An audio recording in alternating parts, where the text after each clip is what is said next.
queridos hermanos, hoy es un día muy especial. ¿Cuántos estáis felices de estar hoy día en la iglesia? ¿Cuántos? Estamos contentos y gozosos, porque vamos a participar de la mesa del Señor, ¿verdad? De la Santa Cena.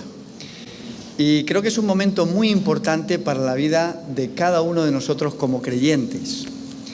Pienso que tenemos que hacer reflexión, examen de conciencia, saber lo que significa este acto y venir con un corazón dispuesto para que el Señor nos acoja en sus brazos. Amén. Yo no sé qué os gustaría que dijese el Señor de cada uno de vosotros el día que os encontréis delante de su presencia. ¿Habéis pensado alguna vez? A ver, ¿qué he oído por ahí? ¿Bien hecho? Buen siervo y fiel, sobre poco has sido fiel, sobre mucho te pondré. Entra en el gozo de tu Señor. Qué bonito. ¿Os gustaría que el Señor pudiese decir algo así de vosotros? ¿Sí? Qué bueno. Sería extraordinario. ¿Os gustaría también que el Señor pudiese decir de vosotros: has sido un gran amigo mío o una gran amiga mía? Entra en el gozo de tu Señor. Recordamos lo que dice la Biblia acerca de Abraham, que fue llamado como amigo de Dios. Y Jesús se lo dijo a sus discípulos, ¿verdad? Ya no os llamaré siervos, sino que ahora seréis amigos. Porque el siervo no sabe lo que hace su Señor. Pero los amigos, ¿qué pasa con los amigos? Los amigos se cuentan todas las cosas, ¿verdad? Porque son amigos. Y hay una relación íntima. Yo, pensando un poquito en este tema, una de las cosas que me gustaría que el Señor pudiese decir de mí, ojalá, y ojalá de cada uno de vosotros, es: Manuel, cada uno puede poner su nombre, has sido un hombre, una mujer conforme al corazón de Dios. Y es un texto bíblico, ¿verdad? Son palabras de las cuales nos habla la Escritura. Y me gustaría que pudieseis acompañarme en unos versículos que se encuentran en Primera de Samuel capítulo 13.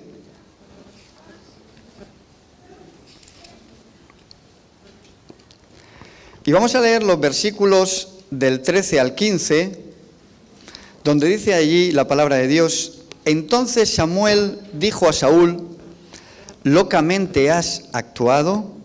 Si hubieras guardado el mandamiento de Jehová tu Dios, el que te había ordenado, Jehová habría confirmado tu reino sobre Israel para siempre. Pero ahora tu reino no será duradero.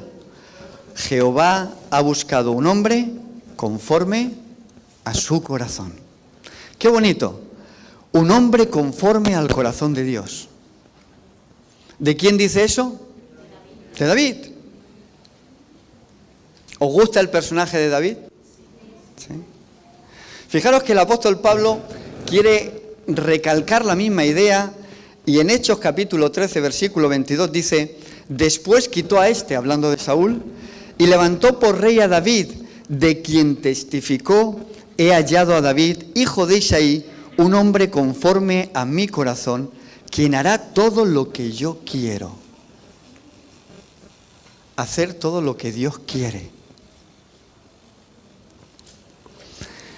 Si nosotros pensásemos en los personajes bíblicos, estoy seguro de que encontraríamos a muchos con los cuales nos vamos a identificar. Y estoy seguro de que muchos de vosotros tendréis a lo mejor algún personaje preferido o alguno que de alguna forma os llega más por su historia, ¿no? Yo, por ejemplo, si hablásemos de profetas, a mí uno de los profetas que más me gusta de toda la Biblia es Eliseo, profeta Eliseo. Porque además es un profeta que hace milagros similares a los que hace Jesús y es el profeta que más milagros hace en el Antiguo Testamento. Profeta que a mí me llama mucho la atención. Pero el personaje de David, al igual que vosotros, es un personaje también con el cual yo me identifico en algunas cosas y entiendo que muchos de vosotros también podéis identificaros. Y en esta mañana quisiera hablaros un poquito de este magnífico personaje que está en el texto bíblico y que de alguna forma está ahí para que nosotros podamos también ver cómo es nuestra vida. ¿Y cómo empieza todo? Bueno, todo empieza con la visita de Samuel a la casa de Isaí. Recordamos más o menos un poquito la historia.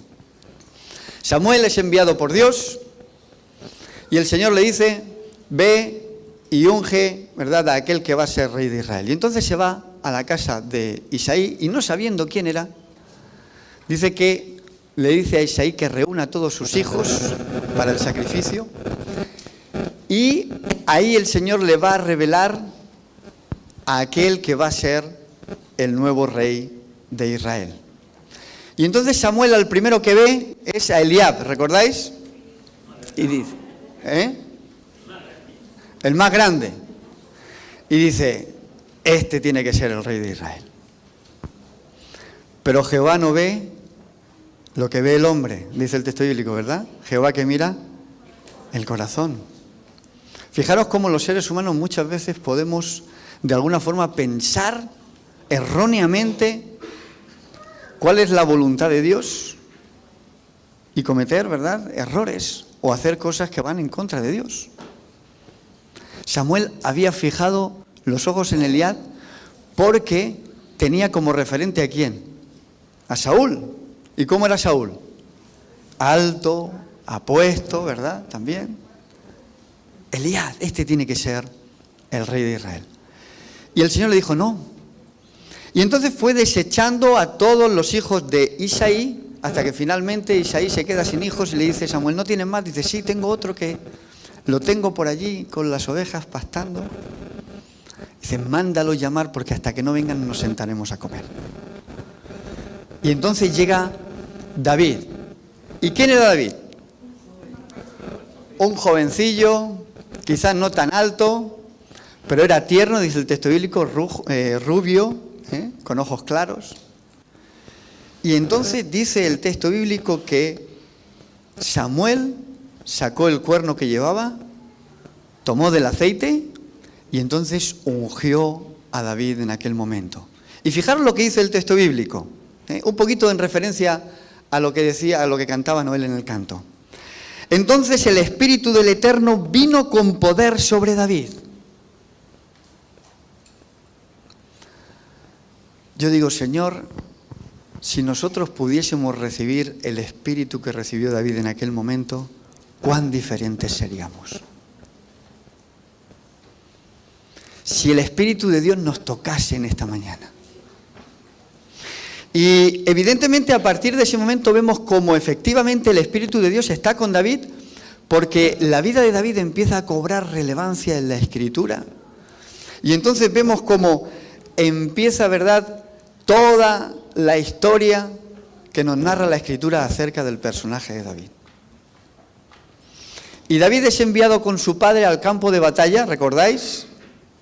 Allí en el valle de Ela, donde estaba el pueblo de Israel luchando contra los filisteos. Bueno, iban a entrar en batalla y lo manda para que llevase algo que uno puede decir, oye, esto es insignificante, llevar quesos y panes para sus hermanos. Y yo quiero imaginarme un poquito, ¿verdad?, a David, que era un muchacho joven, tratando de averiguar alguna cosa sobre la batalla, ¿verdad? Y a los hermanos decirle, mocoso, esto es cosa de hombres, estamos en guerra, tú dedícate a repartir panes y queso, que de las cosas de la guerra nos ocuparemos nosotros. Y David, de alguna forma, ¿verdad?, diría aquello, pero ¿quién es ese incircunciso que desafía al ejército del Dios vivo? Todos conocemos la historia, ¿verdad? La primera hazaña de David. Un muchacho, poca cosa, pero que tenía, ¿qué? El Espíritu de Dios sobre él. Y ahí empezó la andadura de David, derrotando al gigante Goliat. Cuando el Espíritu de Dios está con nosotros, mis queridos hermanos, no hay gigante que pueda detenernos. No hay gigante que no pueda ser derribado. David iba en el nombre de Dios. David empieza a crecer, a, digamos, desarrollarse en su cargo, en su función como rey, y trata de que el pueblo de Israel pueda ponerse en armonía con los planes de Dios, que sea fiel a la voluntad de Dios. Y entonces vemos como David tiene las ideas claras, sabe lo que quiere, y ahora quiere traer el arca de la alianza nuevamente a Jerusalén, que había sido olvidada por Saúl por más de 20 años, porque quiere que la presencia de Dios pueda estar con su pueblo. Y empieza a hacer reformas, incluso en el canto, en la alabanza. Quiere darle a Dios la honra y la gloria que Él se merece. Y entonces vemos en ese momento como la vida de David es una vida ascendente, ¿verdad? Como a nosotros cuando las cosas empiezan a irnos bien, creemos que todo está bien, andamos en los caminos de Dios, tratamos de hacer su voluntad. Pero ¿sabéis? Hay un momento en el cual las cosas empiezan a cambiar. Y quizás David, sin darse cuenta, comienza a bajar la guardia. Y esto es algo que nos puede pasar a cada uno de nosotros, si no ya nos está pasando en algún momento. Uno empieza a bajar la guardia. Parece que David ya no hace su devocional matinal cada día. Ya por las noches, como que alguna noche ya no se olvida un poquito de ponerse de rodillas delante del Señor. Y empieza un poquito a decaer. Y David vemos cómo empieza a poner sus ojos donde no debe. Y se fija en una mujer casada. ¿Recordamos? Betsabé. El que es el rey puede tomar lo que él quiera. Y entonces, como ya no va a la guerra y está solo en el palacio, coge y llama mandar a que venga Betsabé a la casa real. Y comete adulterio. Y David pensaba que las cosas estaban bien, pero las cosas se complican un poquito y entonces tiene que mandar matar a Urías en el campo de batalla, el esposo de Betsabé, para tratar de ocultar su terrible pecado. Natán, el profeta, va y lo reprende en el nombre de Dios y le dice estas palabras. Escuchad. Tú esto lo has hecho en secreto, pero yo lo haré delante de todo Israel y delante del sol, y pagarás las consecuencias de tu pecado. ¿Sabéis, mis queridos hermanos? Hay algo que nosotros tenemos que entender como seres humanos. ¿Dios puede perdonar pecados, sí o no? ¿Y nos perdona cuando nos arrepentimos? Pero tenemos que sufrir muchas veces las consecuencias de nuestros pecados, ¿sí o no? ¿Nos libra Dios de las consecuencias? No siempre. No siempre. Las consecuencias del pecado se pagan. Y entonces vemos cómo los desastres en la vida de David comienzan a aflorar. Muere el hijo que había tenido con Betsabé, ¿recordáis? Amnón, uno de sus hijos, se enamora de forma enfermiza de su media hermana Tamar. La fuerza, la viola, ¿verdad?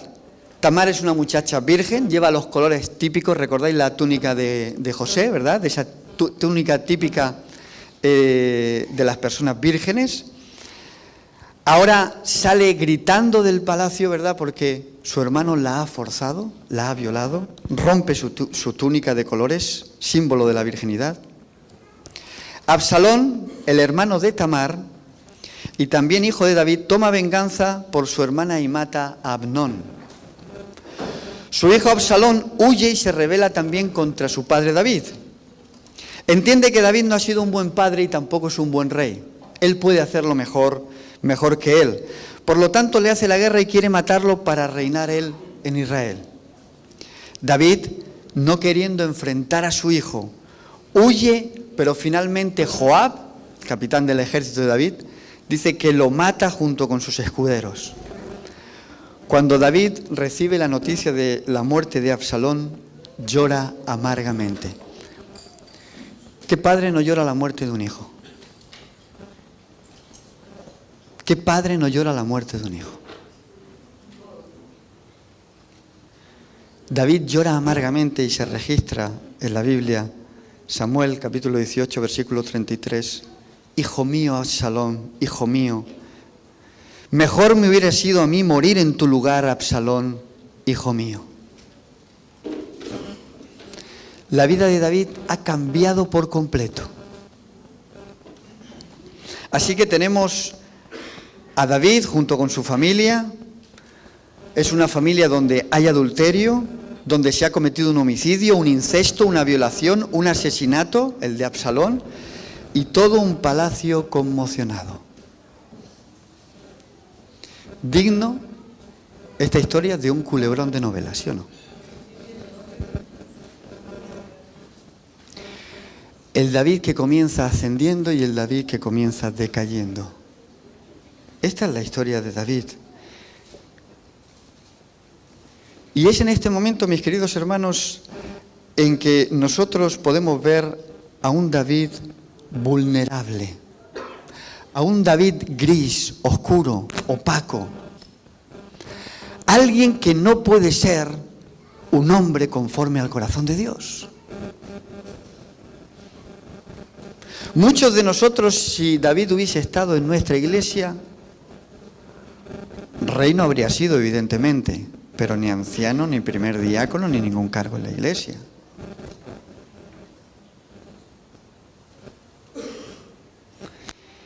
Es un momento en el que David, de alguna forma, ha perdido el gozo de vivir. Yo no sé si alguna vez alguno de vosotros ha perdido el gozo de vivir.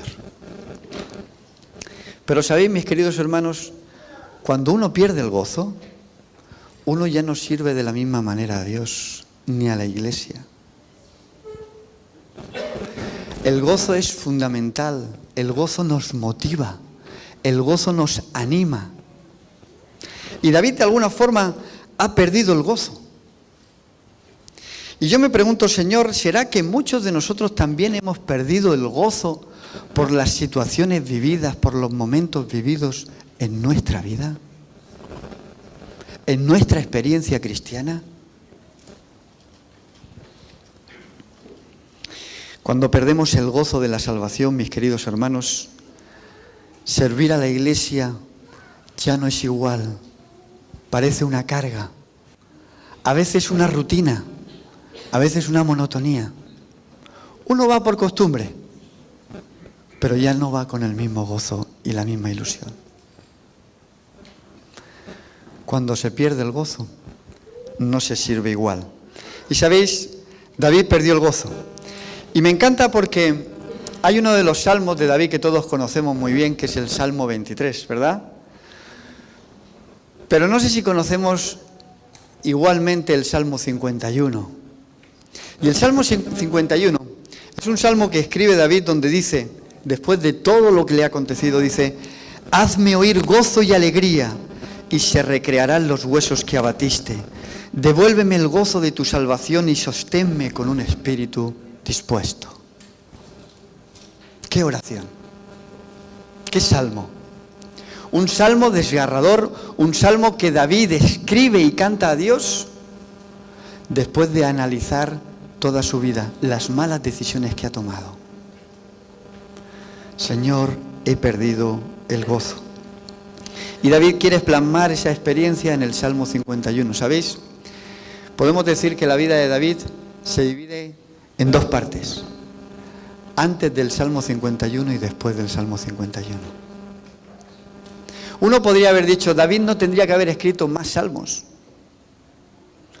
¿De qué va a ser David un ejemplo? ¿Puede ser acaso David un ejemplo espiritual para cada uno de nosotros con el currículum que tiene? Mis queridos hermanos, ¿qué es lo que hace que David sea un hombre conforme al corazón de Dios? Yo me lo he preguntado muchas veces. ¿Qué es lo que puede hacer de cada uno de nosotros que seamos un hombre o una mujer conforme al corazón de Dios? Evidentemente nuestro currículum, yo creo que no. ¿Sabéis, mis queridos hermanos? David primeramente hizo un examen de conciencia de verdad, de corazón. Y yo pienso que David hablaría como muchas veces hablamos nosotros con nuestro Señor a corazón abierto. Y David diría algo así, porque yo no estaba en ese momento, pero yo pienso que David diría: Señor, te he fallado muchas veces. ¿Cuántas veces nosotros le hemos fallado a Dios? ¿Cuántas? Muchísimas. David dice: Señor, te he fallado muchas veces como rey, soy un desastre. Los israelitas me soportan porque tú me has ungido como rey y respetan tu decisión. Como padre soy un verdadero fracaso. Yo no sé cuántos papás hay aquí, pero muchas veces pensamos: ¿lo habremos hecho bien?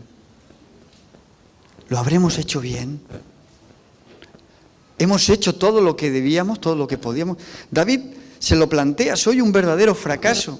No he sido un buen ejemplo para ellos y constantemente me lo recriminan. Como esposo he dejado mucho que desear también. Mi vida espiritual se ha desvanecido y todavía no sé cuándo comencé a caer. Soy un hombre solitario, triste, descalzo, que lo ha perdido todo. Pero sabes, Señor, cuando tú me encontraste, yo simplemente era un jovencito que solo sabía cantar y escribir salmos. Y es ahí cuando David comienza a cantarle a Dios. ¿Es importante la alabanza? ¿Sí o no? Que alabemos a nuestro Dios. A mí me sorprende mucho, mis queridos hermanos, porque yo, como estoy aquí enfrente y os veo a todos, veo que hay mucha gente que no canta. Mira la pantalla, pero no canta. Y hay un dicho popular que dice que el que canta, sus males espanta. A lo mejor no queremos que se vayan nuestros males. Parece que queremos retenerlos. La alabanza es fundamental porque le estamos cantando a Dios. Y tenemos que expresarlo con nuestro corazón para recuperar el gozo. Y David hace uso de eso que sabe hacer, de ese don que a lo mejor el Señor le ha dado, y empieza a cantarle a Dios y a escribir otro salmo. Y yo me imagino a todos los del palacio escuchando y diciendo: oye, el rey ha empezado otra vez a cantar. Porque David siempre cantó, en sus victorias y en sus derrotas, pero siempre alabando al Señor. Y ahora el palacio empieza a escuchar cómo David empieza a cantar. Y entonces, de alguna forma, David empieza a decirle al Señor: Señor, devuélveme el gozo de tu salvación. Reanímame nuevamente. Colócame en el lugar donde debo estar para ser realmente un hombre conforme a tu corazón. ¿Sabéis, mis queridos hermanos, por qué David es un hombre conforme al corazón de Dios? Porque David sabe quién es Dios, sabe quién es su padre y sabe volver a casa. Como el hijo pródigo. ¿Recordáis Lucas 15? El hijo pródigo que vuelve en sí y dice: iré a mi padre y le diré: Padre, he pecado contra el cielo y contra ti. No merezco ser tu hijo. Trátame si acaso como uno de tus jornaleros. David sabe volver a casa, sabe quién es Dios, sabe quién es su padre. David no es como Saúl, que busca el favor de los hombres. David busca el favor de Dios y se humilla de corazón. David quiere que el Señor lo perdone y lo restaure. Y dice en ese precioso salmo, dice: yo conozco mis rebeliones y mi pecado está siempre delante de mí. Lávame a fondo de mi maldad y límpiame de mi pecado. purifícame con hisopo y seré limpio. ¿Sabéis que los sacerdotes en el santuario cogían el hisopo, lo mojaban en la sangre y asperjaban la sangre, ¿verdad?, sobre las cortinas? ¿Sabéis lo que está diciendo David en este versículo? Señor, yo sé que la sangre de Cristo puede limpiarme de todo pecado, de toda maldad. Y David le dice eso al Señor, ¿verdad? Sabe que si Jesús lo rocía con su sangre, puede ser nuevamente limpiado y ser realmente ese hombre conforme al corazón de Dios. Muchos pueden pensar que David se cayó de la gracia por su vida, pero yo quiero pensar que David cayó en la gracia. ¿Sabéis? La gracia es como esa red que se pone debajo de estos acróbatas que van por encima de la cuerda, ¿habéis visto? Y cuando uno cae de la cuerda, ¿qué es lo que hay? Una red que impide que pueda matarse. Esa red es la gracia de Dios. Nosotros vamos por la cuerda de este mundo y muchas veces caemos, pero está la gracia de Dios para sostenerlo. David sabe de eso y él dice, lávame y seré más blanco que la nieve. Oh Dios, crea en mí un corazón nuevo y renueva un espíritu recto dentro de mí. Me encanta esta frase, y esta frase es la que he escogido para el título del sermón, trasplante de corazón.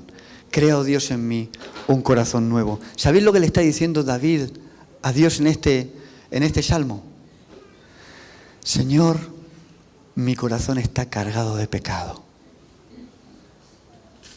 Mi corazón está enfermo, no soporta más. Por lo tanto, Señor, te pido que tú seas mi donante. ¿A cuántos les gustaría tener un corazón nuevo? ¿A cuántos nos gustaría que Dios fuera nuestro donante para que realmente podamos ser un hombre conforme al corazón de Dios? ¿Sabéis? David le dice al Señor, Señor, tú creaste a Adán y Eva de la nada. Tú lo hiciste, tú tienes el poder de hacer eso. ¿Qué te cuesta, Señor, crear para mí un corazón nuevo? Un corazón diferente, un corazón distinto. Y entonces ahora David empieza a vivir nuevamente una experiencia renovada en el poder del Señor. ¿Sabéis, mis queridos hermanos? Hoy nosotros vamos a tener una ceremonia muy especial.